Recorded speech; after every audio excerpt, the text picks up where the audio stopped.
समाज का बाळा केंद्र या फ्री में तो वह परीक्षा पास भी करा के दूंगा और तुम्हारा जे बाळा के विदेश में तैयार होगा सीखा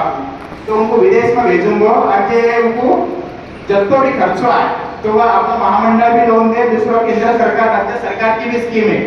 तो उनका मार्फत जो वो जमीन लगा तो वह जमीनदार भी वो बनूंगो। अभी तुमको बोलो हमारा पदमपुरा को एक सोनो है पवन लक्ष्मण सोनवणे अभी पिछले साल में विदेश को गए हो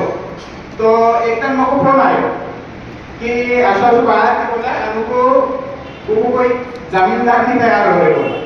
तो अपना समाज की बदकिस्मती इतनी है कि कई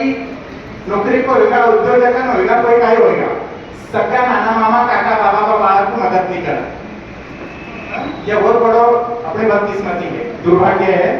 तो मुझको फोन आता है कि 10 मिनट में हजार हो गया रहा उनको जे भी लगा सारा वारा लगा आधार कार्ड लगा फोटो लगा मतलब दे दियो मन बोले तुम काम चालू करो ऑफिस में गयो जब भी बुलाया जब गए मैंने सही कर दियो आज बात करो विदेश में सीखा आज भी विदेश में नौकरी कर रहा अच्छा सर आज 4 और 5 लाख रुपए विदेश में पगार है तो कोई छोटी बात नहीं है। तो इसको भारत में आगे बढ़ो सिपा को पैसा नहीं लगा पैसा देने के लिए राज्य सरकार केंद्र सरकार तैयार है तुम इसको राजी हो भारत को राजी करो तो बोलकर अभी बहुत सारा मान्यवर है